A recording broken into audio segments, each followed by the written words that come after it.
एक बार यमुनोत्री जाते हुए रास्ते में मैं थोड़ा रुक गया। रास्ते में थोड़ा अधिक समय लगने के कारण हनुमान चट्टी तक पहुंचने में मुझे काफी विलंब हो गया। विलंब के कारण हनुमान चट्टी तक पहुंचते पहुंचते दोपहर के 2 बज गए। तथापि उस समय भी मैं यमुनोत्री की तरफ निकल गया। किंतु थोड़ी देर बाद अचानक मौसम खराब होने लगा।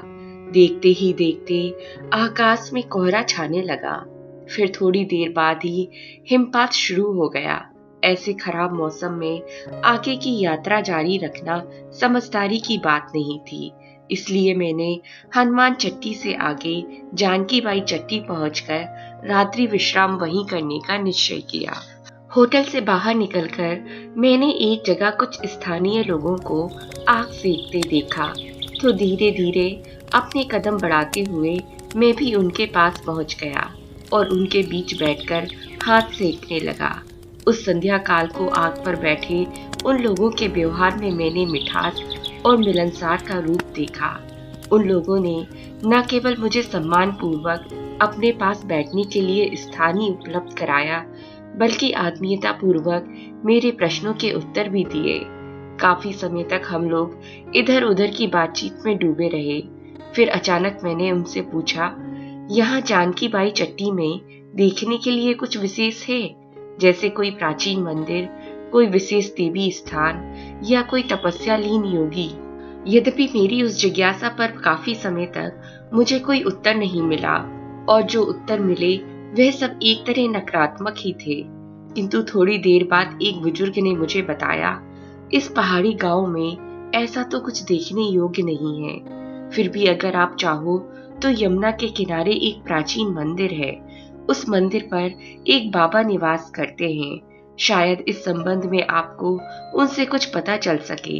वे बाबा बहुत समय से उस मंदिर में रहकर साधना कर रहे हैं। मेरी जिज्ञासा शुरू से ही ऐसे साधनारत साधु, संत और योगियों के लिए ललायत रही है। मैं सदैव से ऐसे साधु संत और योगियों की खोज में रहा हूँ, जो शहरी भागम भाग और मठ आश्रम की चकाचौंध से दूर किसी निर्जन एकांत स्थान पर ईश्वर अनुसंधान के कार्य, योग साधना आदि के माध्यम से आत्म साक्षात्कार में लगे रहते हैं। अतः आग पर बैठे उस बुजुर्ग के मुंह से पुराने मंदिर और वह साधनारत बाबा के विषय में सुनकर मेरी जिज्ञासा बाबा के प्रति अचानक बढ़ गई।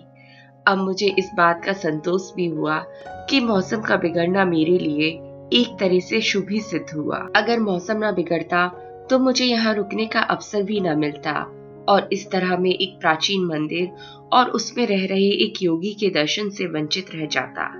अगले दिन प्रातः काल अपनी प्रबल जिज्ञासा और हिमालय की तीव्र बर्फानी हवा के मध्य से गुजरता हुआ अंततः मैं यमुना तट के उस प्राचीन मंदिर पर पहुंच गया। वास्तव में वह एक प्राचीन छोटा सा शिवालय था, जिसमें मौनी बाबा नाम के एक वृद्ध महापुरुष निवास करते थे। जिस होटल में मैं ठहरा था, वहां से यमुना तट और उसके किनारे स्थित मंदिर की दूरी आधा फलांग की थी। मैंने शिवालय में पहुंचकर देखा कि एक वृद्ध तपस्वी वहां की कड़कड़ाती ठंड में मात्र एक लंगोटी धारण किए कंबल आसन पर बैठकर शिव की आराधना में लीन है। मैंने मंदिर पहुंचकर सबसे पहले भगवान शिव के सामने अपना मस्तक झुकाकर उन्हें नमन किया। उसके बाद अपनी संक्षिप्त पूजा संपन्न करके वहीं एक किनारे बैठ गया। मंदिर के वृद्ध बाबा काफी समय तक अपनी आराधना में डूबे रहे। मैं बैठे बैठे ऊबने लगा तो वहां से उठकर मंदिर के आसपास ही चहलकदमी करने लगा। थोड़ी देर घूम फिरकर एक बार पुनः मैं शिवालय के अंदर पहुंच गया।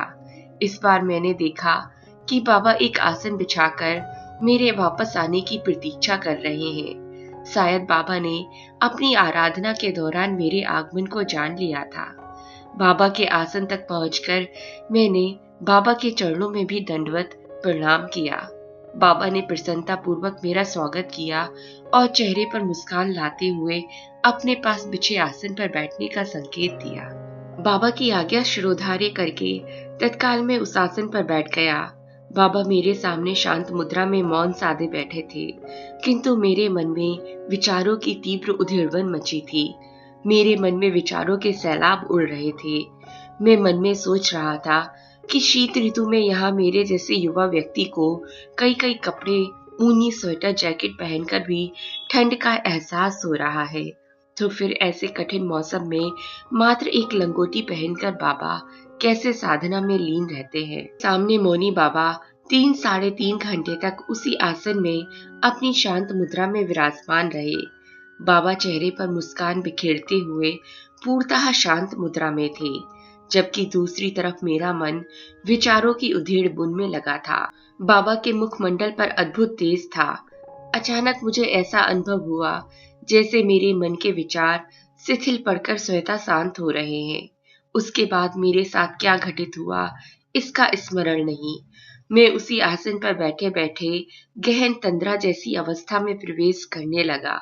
मेरी समस्त चेतना लोप हो गई। मुझे अपने शरीर, अपने भाव और स्वयं का भी होश नहीं रहा। अपनी उसी मुद्रा में मैं काफी समय तक समाधि लीन रहा। जब समाधि जैसी वह अवस्था दूर हुई तो मैंने देखा मेरे हाथ पर बंधी घड़ी की सुइयां 4 बजे का समय दिखा रही थीं। यह इस बात का प्रमाण था कि बाबा के प्रभा मंडल के संपर्क, बाबा के ऊर्जा क्षेत्र के प्रभाव से मुझे समाधि लाभ की प्राप्ति हुई। मैं काफी समय तक स्वयं को एक अद्भुत आनंद से ओतप्रोत अनुभव करता रहा, लेकिन जब मेरी समाधि की अवस्था टूटी तो मैंने देखा बाबा मेरे सामने आसन पर विराजमान नहीं थे। अभी मैं स्वयं को संभाल ही रहा था कि अचानक मैंने बाबा को सामने से आते देखा। बाबा ने अपने हाथ में एक कटोरी पकड़ रखी थी। बाबा ने कटोरी में रखे हुए मेवा मिष्ठान प्रसाद स्वरूप मुझे प्रदान किए। उसके बाद बिना कोई प्रतिक्रिया दिखाए वापस अपनी कुटिया में चले गए। मैंने बाबा का दिया प्रसाद ग्रहण किया और कटोरी को पानी से साफ करके वहीं रख दिया। उस दिन भी मेरा मन होटल के कक्ष में टिक नहीं रहा था, तो पूर्व संध्या की तरह सांझ भी कमरे से बाहर निकलकर घूमने लगा। फिर घूमते घामते पिछली संध्या की तरह उसी आग के पास जा बैठा। उस संध्या आग पर एक अन्य बुजुर्ग बैठे थे, तो उनसे ही मैंने बाबा के विषय में कुछ बताने की इच्छा व्यक्त की। मैं मौनी बाबा के विषय में ज्यादा जानना चाहता था।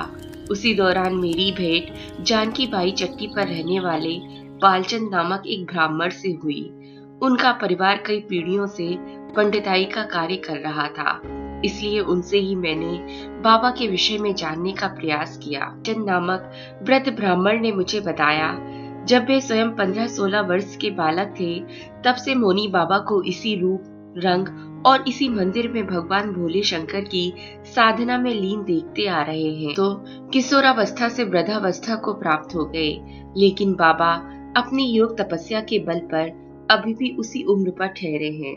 लालचंद जी ने मुझे एक और रहस्यमय बात बताई। उन्होंने बताया, अपने बचपन में अपने माता पिता और अन्य वृद्ध जनों के मुंह से वे अनेक बार सुनते रहे कि बाबा उनके समय से पहले भी यहीं पर आते थे। यद्यपि मौनी बाबा देखने में 70 से 75 वर्ष से अधिक उम्र के नहीं लगते थे, किंतु उनकी वास्तविक उम्र 200-250 वर्ष से अधिक की थी। बाबा के संबंध में कई अन्य बातों का पता चला तो मैंने होटल वापस आकर अपना यमुनोत्री जाने का कार्यक्रम पूर्णतः त्याग दिया और कुछ दिन जानकी बाई चट्टी पर रहकर ही मौनी बाबा का सत्संग लाभ उठाने का निश्चय किया। दूसरे दिन भी एक बार पुनः प्रातः काल के समय ही मैं मौनी बाबा के दर्शनार्थ उनसे ज्ञान प्राप्त के उद्देश्य से शिव मंदिर पहुंच गया। बाबा उस समय अपनी साधना में लीन थे। काफी समय तक मैं अपने आसन पर बैठा बाबा के उठने का इंतजार करता रहा। शिव मंदिर पहुंचने के तकरीबन 2 घंटे बाद बाबा अपने आसन से उठे, फिर एक और बनी अपनी झोपड़ी में चले गए। थोड़ी देर बाद बाबा 2 गिलास में कहावा की तरह एक पेय लेकर वापस लौटे। बाबा ने एक गिलास मेरी ओर बढ़ा दिया और दूसरा गिलास स्वयं लेकर पीना शुरू कर दिया। बाबा को देखकर मैंने भी चाय की तरह उस पेय को घूट घूट पीना शुरू कर दिया। ये नहीं ज्ञात बाबा ने वह पेय किस जड़ी बूटी या पहाड़ी कंद से तैयार किया था, लेकिन उसे पीते ही मेरा शरीर एक अद्भुत ऊर्जा अनुभव करने लगा। उस पेय को पीने के बाद 5-6 दिन तक मुझे भूख प्यास ने परेशान नहीं किया, न ही शरीर में कोई कमजोरी, थकान और आलस का भाव भी पैदा होने दिया। मौनी बाबा मेरे पास ही आसन पर बैठे थे। बाबा मौन धारण किए मेरी तरफ मुस्कुरा रहे थे। पिछले दिन की तरह इस बार ना तो मेरी चेतना लोप हुई, ना मेरी समाधि लगी। हम दोनों आमने सामने बैठे थे। हमारे मध्य कोई वार्तालाप या सत्संग भी नहीं हो रहा था। मेरे मन में कोई जिज्ञासा, भाव या प्रश्न भी नहीं उठ रहे थे।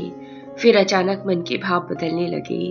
अचानक मेरा मन प्रसन्नता, आनंद और संतोष जैसे भाव अनुभव करने लगा। कोई 4 साढ़े 4 घंटे तक मैं बाबा के सामने बिना किसी विचार के प्रसन्नता से सरोवर निश्चल अवस्था में बैठा रहा। उसके बाद अचानक मेरे मन में पता नहीं क्यों एक विचार उठा कि मुझे यमुनोत्री यात्रा का विचार छोड़कर रुद्रनाथ जाना चाहिए। उससे पहले मैं कभी रुद्रनाथ नहीं गया था। घर से तो मैं यही सोचकर निकला था कि पहले यमुनोत्री जाऊंगा, यमुनोत्री के बाद गंगोत्री जाऊंगा और फिर गंगोत्री में कुछ समय रुककर वहां की आध्यात्मिक शांति में अपनी योग साधना आगे बढ़ाऊंगा। अचानक मेरे सामने परिस्थितियां बदलती गईं। पहले मौसम बिगड़ने से जानकी बाई चट्टी रुकना पड़ा, फिर अनायास मौनी बाबा का दर्शन व आशीर्वाद प्राप्त हुआ। उसके बाद अनायास मौनी बाबा के अंतर निर्देशन से रुद्रनाथ जाने की तीव्र जिज्ञासा उठने लगी। अभी मेरे शांत मन में विचारों का सिलसिला शुरू ही हुआ था। ठीक उसी समय मौनी बाबा आसन से उठकर अपनी कुटिया की तरफ चले गए। बाबा थोड़ी देर बाद एक छोटी पोटली लेकर वापस लौटे। बाबा ने पोटली मेरे हाथ सौंपकर सिर पर हाथ रखकर आशीर्वाद प्रदान किया। उसके बाद अचानक बाबा ने कंधे से पकड़कर मुझे उठाया और गले से लगाकर ऐसा अपनत्व दिखाया जैसे वह मेरे शरीर में किसी शक्ति का संचार कर रहे हो। ऐसा शक्ति संचरण मैंने अपने जीवन में कुछ विशेष अवसरों पर ही अनुभव किया था। बाबा से मेरी पहली भेंट थी। मौनी बाबा से मेरा कोई पूर्व परिचय नहीं था, न बाबा के साथ मेरा कोई संवाद हुआ। फिर बाबा द्वारा इतना अपनत्व भाव दिखाना मेरे किसी पूर्व जन्म के कर्मों का परिणाम ही रहा होगा। योगियों, योग साधकों की दुनिया कितनी अद्भुत है। उनकी दिव्य नजर से कोई ओझल नहीं रहता, अथवा उनके पास रहकर भी उनकी माया को हर कोई नहीं समझ सकता। अगर वह चाहे तो सैकड़ों मील दूर अपना संदेश भेजकर किसी को भी अपने पास बुला ले, या अपने पास पहुंचने वाले किसी भी प्राणी को बीच रास्ते में ही रोककर वापस भेज दे। वे मूक, अदृश्य और मौनी बने रहकर भी अपना संपूर्ण ज्ञान किसी के भी हृदय में सीधे उतार सकते हैं। एकांत में रहकर भी वास्तविक खोजियों के मार्गदर्शन में गहरी रुचि रखते हैं। वे ईश्वर खोजियों के साथ स्वयं अपनी इच्छा से संपर्क बनाते हैं। योगियों के लिए कुछ भी अगम्य अगोचर नहीं।